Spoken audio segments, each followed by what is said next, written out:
Hey folks, I'm going to do well, it's December. I'm just going to give you an overview of what's happening around the homestead with holiday decorations, the winter garden, yep, in December, and the overview of the livestock. Stay tuned.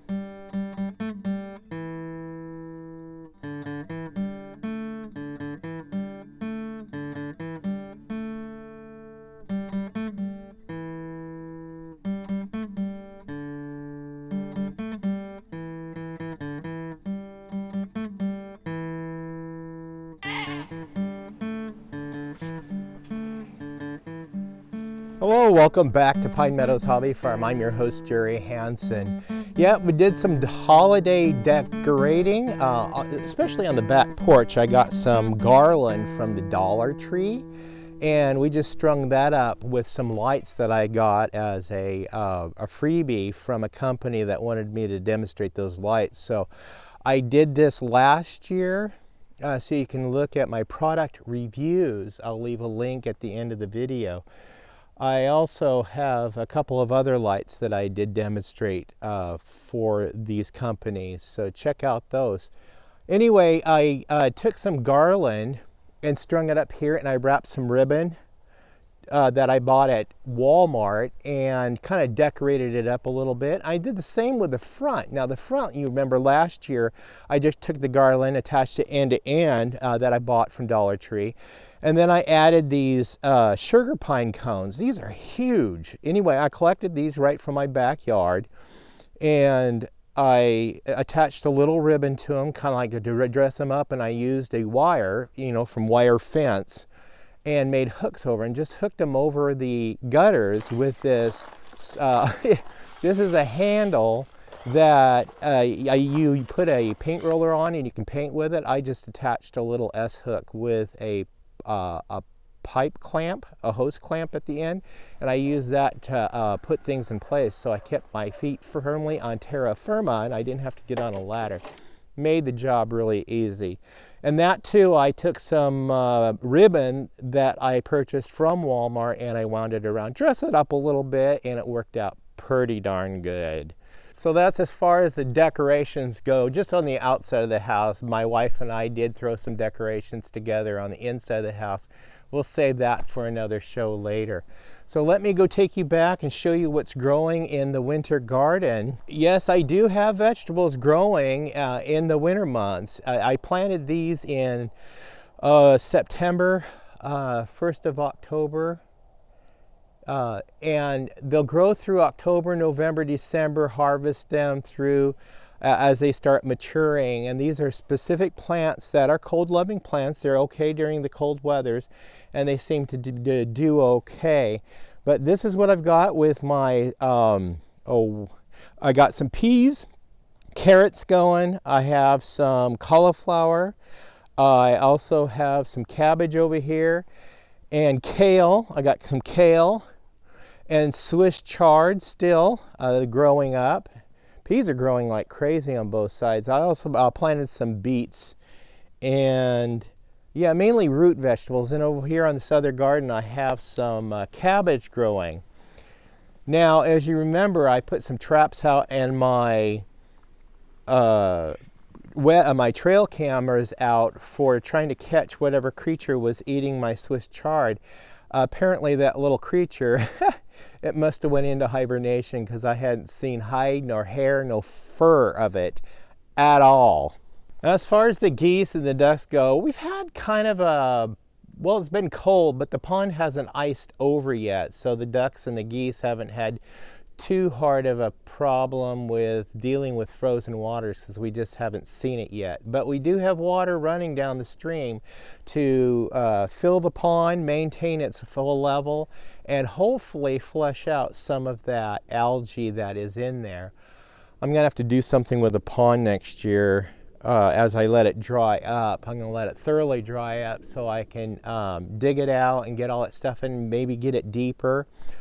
And hopefully I can get some aquatic plants in there as a filter and kind of work it a little bit more, pay a little bit more attention to it next year. So the ducks and the geese are fine. The turkeys, hey, They survived Thanksgiving. Well,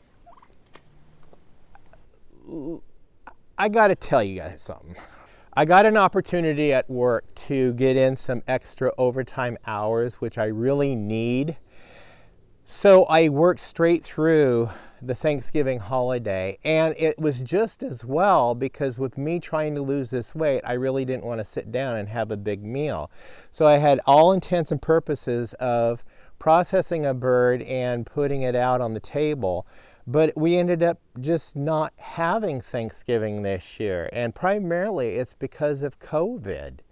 We just didn't want a crowd of people coming over and infecting my mother-in-law with the virus, or even us. It's bad enough. I do work in a hospital environment, and there are a lot of COVID cases they're treating in the hospital. In fact, our numbers blew up yesterday as I was leaving work.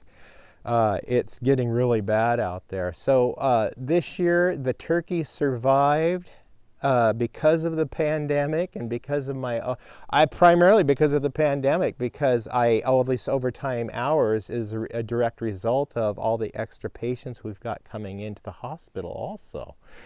So I am going to go ahead and plan for Christmas. I'm going to go ahead and sell some turkeys here. I have a vacation coming up next week. So I will sell some to try to recoup some of my money that I have invested in the turkeys to begin with, so I can keep the homestead operating on a zero overhead, because we are a frugal homestead, and I'm trying to keep it that way. And just be sensible with it. I bought more turkeys than I needed to begin with. I have 6 turkey jennies, and then I have 1 very happy tom. Yeah. Well, the rabbits, yeah, we got a decrease in the rabbit population. Yeah, that's another story. Won't go there. But next month I will be breeding the rabbits for more. Since I have all these empty cages, I can go ahead and breed them and get some babies ready to sell around Easter time, and also have some more meat for the freezer.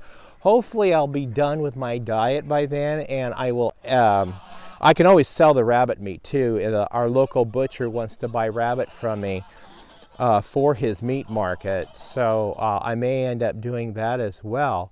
And part of farming is not always just eating your own food, which we do. We spent years processing our own chickens and processing our own ducks, and we processed rabbits. We processed a couple of hogs. In fact, the hogs are over here in freezer camp right now. So we do eat what we produce, but like I said, with this diet, I'm just not into eating heavily right now. I want to get down to my goal weight, and that is 180 to 185 pounds. I'm almost there.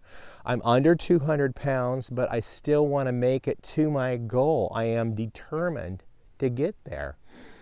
Even if it allows the animals to live for a little bit longer, and me just being able to sell some of them to reduce the feed bill. But that's for part of farming. Farmers do raise livestock and sell them to be able to buy feed through the winter months. That's what they do. Now the chickens, when I was out here filming the chickens the other day, I thought I had only 2 roosters.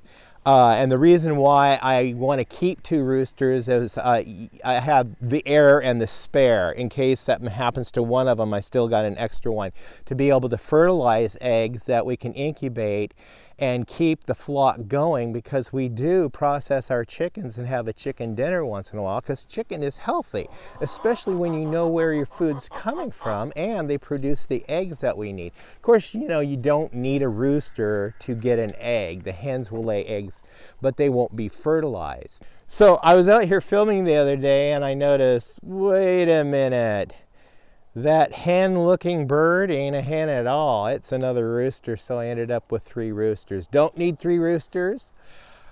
Stay tuned for an episode. I'm going to come up with a good recipe for coq au vin. I found a recipe that actually uses cognac, and the cooking process will cook out the alcohol on it. So I'm really eager to try that recipe in the Dude in the Kitchen series. So stay tuned for that. Also process a couple of hens. We've got room in the freezer so we can get them in there, as well as processing the turkeys too. Now my little billy goats that I acquired this past summer, actually I purchased them in the spring and was able to bring them home this summer. Yeah, they got acclimated to their new home. I'm glad I took the time this year to get Capricorn corrals built, and I've got the boys, because then I was able to actually breed them with my does when my does came in heat.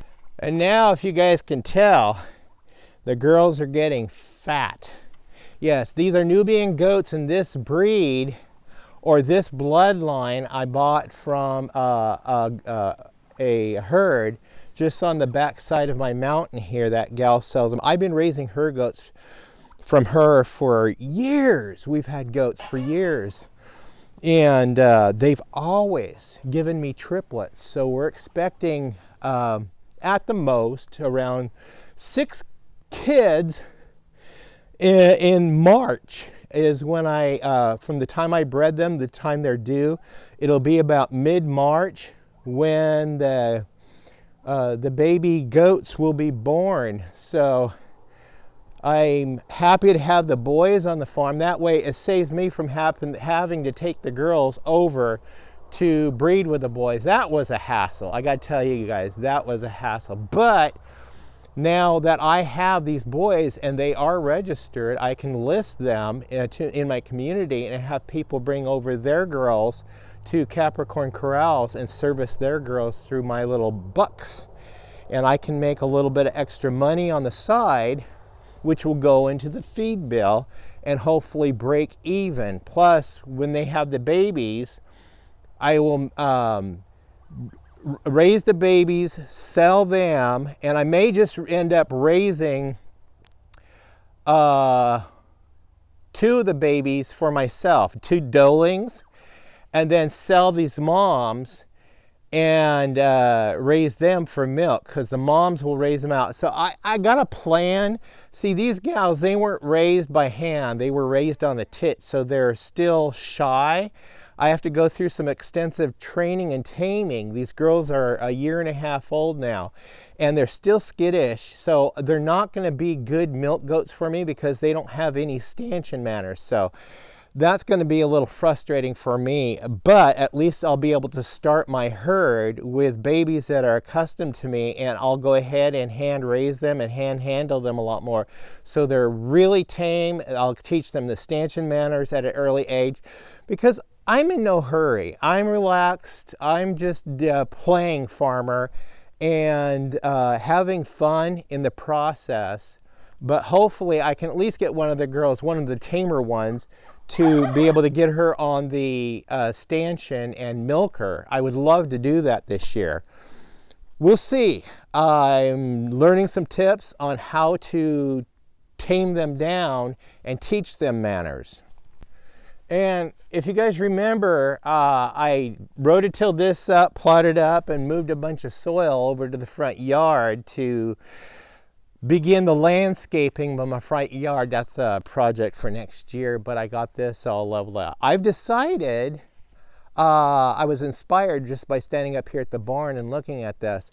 That would be a perfect place to actually place my orchard. So I'm going to go ahead and plant the orchard over here instead of over on the other side of the house. And then I'm going to plant some grasses in there so the ducks and the geese can forage, because this whole area is just for the ducks and the geese. And then I'm building another area back there by the chicken coop just to contain the chickens in their chicken yard, because we really don't want the chickens running all over the place. It's nice to have the chickens running all over the place. I may let them out from time to time and get rid of the bugs and the pests. I notice we haven't got too much of a lizard population when the chickens are running free. Well, that's all I have for this episode. I'm your host, Jerry Hansen. This is Pine Meadows Hobby Farm. I want to thank you guys for joining me and following us on our adventures. Yeah, lots going on. This is December 1st. We're getting ready for the holidays, and I'm looking forward to it. I'm just not looking forward to, the COVID stuff. So please stay tuned. You could do that by subscribing, then clicking that bell icon that alerts you to new videos as I upload them. Something else you could do for us is click that share button. Sharing my videos on your social media platforms helps the channel out. And also give us a thumbs up, like the channel, like the show. It helps with the algorithm. Hey, leave a comment. Be safe, and please always be kind. We'll see you guys in the next adventure. All right? Bye-bye.